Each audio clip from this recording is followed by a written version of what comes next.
Togo Info. Le Togo à votre portée. Oui, ce qui nous a motivé à faire cette analyse, c'est un tweet fait par le sous-secrétaire d'État américain aux affaires, l'ancien sous-secrétaire d'État américain aux affaires africaines, Herman Cohen. Un tweet. Le président ça réagit, il peut lui déplaire quand même aux affaires. Donc ça n'a pas il a parlé en tant que citoyen, non pas au nom du gouvernement américain. Oui, là, c'est ce qui fonde même notre analyse. Puisque pour nous, quoique ce tweet, c'était révélé un fake news, pour nous, c'est un tweet prémonitoire en fait. Parce que nous avons parcouru l'histoire des grands empires, l'histoire des grandes dynasties, et on s'est rendu compte qu'en fait, ces empires, ces dynasties respectent un cycle donné. Fondation, création, apogée et déclin.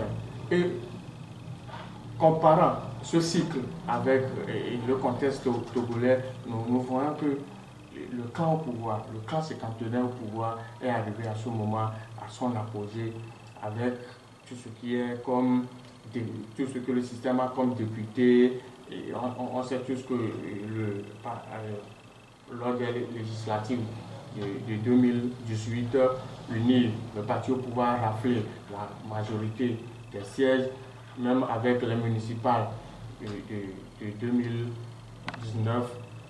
On sait que le parti uni a raflé pratiquement les mairies, les conseils municipaux et autres là. Donc pour nous, le parti ou bien le système qui régente le Togo semble être dans une apogée donnée.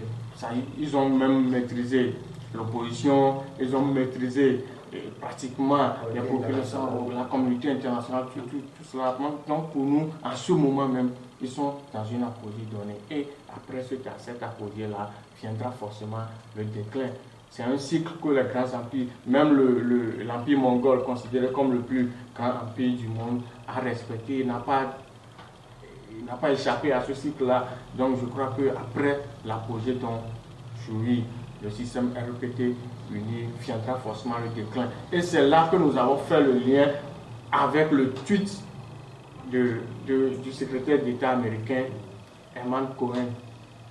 Vous voyez un peu, puisque dans son tweet, il disait que Faure Gnassingbé avait pris l'Afrique sous la pression de la main. Et nous savons tous que dans l'histoire des grandes dynasties, des grands empires, souvent, quand vient le déclin, le souverain, le tout-puissant souverain, qui a une puissance sur ces sujets, dans beaucoup de cas, s'il n'est pas tué, alors il prend la clé des champs, il prend la peau des scampets.